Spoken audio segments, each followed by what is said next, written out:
जालना शहराची उद्योगनगरी अशी ओळख जालनाकर अभिमानानं मिरवतात. मात्र याच जालनाकरांच्या मनात एक खंत देखील असते, ती म्हणजे जालना शहरात कुठलेही महत्त्वाचे पर्यटन स्थळ नाही. हीच बाब हेरून शहरातील काही सामाजिक संस्थांनी शहरापासून अवघ्या 8 किमी अंतरावर असलेल्या पारसी टेकडीला पर्यटन स्थळ म्हणून विकसित करण्यासाठी मागील काही वर्षांपासून प्रयत्न सुरू केले आहेत.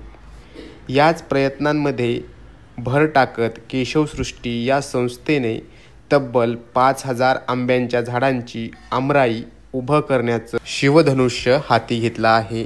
या 5,000 वृक्षांपैकी तब्बल 1,000 वृक्षांच्या प्रोजेक्टचं उद्घाटन शनिवारी करण्यात आलं. या एकूण प्रोजेक्टविषयी आम्ही संबंधितांशी चर्चा केली. पाहूयात. नमस्कार, मी राजेश आसगावकर. मी AGS federal life insurance company त्याचं CSRचं प्रतिनिधित्व करतो आहे. माझ्याबरोबर माझे सहकारी पवन व्याससुद्धा इथे उपस्थित आहेत. 2 वर्षापूर्वी आम्ही केशवसृष्टी या मुंबईतल्या एका विख्यात संस्थेबरोबर एक सामंजस्य करार केला आणि त्यामधनं आम्ही CSR आणि CSRमध्ये स्पेसिफिकली एन्व्हायरमेंट या विषयावरती काम करायला सुरुवात केली. केशवसृष्टीच्या माध्यमातून आम्ही जालन्यातल्या या अतिशय उत्तम टीमशी जोडले गेलो आणि त्याचा खरंच मला खूप अभिमान आहे, खूप छान वाटतं आहे.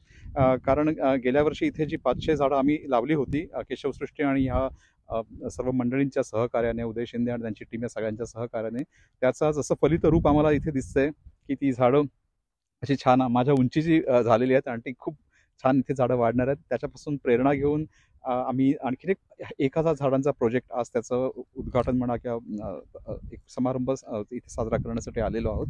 तर हे खूप मनाला समाधान देणार आहे, कारण जगभरात आपण सध्या ग्लोबल वॉर्मिंग म्हणा की एन्व्हायरमेंट कॉन्शियसनेस या सगळ्या गोष्टींबद्दल एक सगळ्यांचा अवेअरनेस वाढतो हे दिसते आपल्याला. आणि त्या दृष्टिकोनातून ज्या काही नवीन समस्या डेव्हलप होणाऱ्या जगात निर्माण होतात त्यावरती उपाय म्हणून किंवा उतारा म्हणून प्रत्येकाने खारीचा वाटा उचलण्याचा म्हणजे गरजेचंच आहे असं मला वाटतं.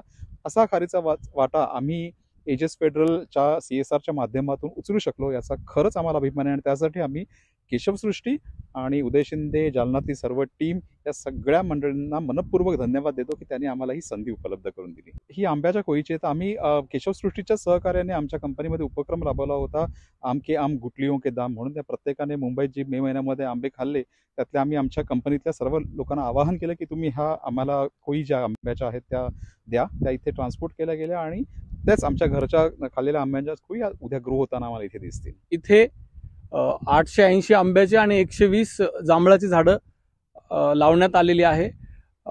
केशवसृष्टी संस्थेच्या माध्यमातून AGS फेडरलने इथे काम केलेलं आहे. आणि ही झाडं जर आपण बघितली मागे तर तुम्हाला प्रत्येक झाडाला ड्रीप इरिगेशन केलेलं आहे. ड्रीपनं याला पूर्ण पाण्याची सोय केलेली आहे.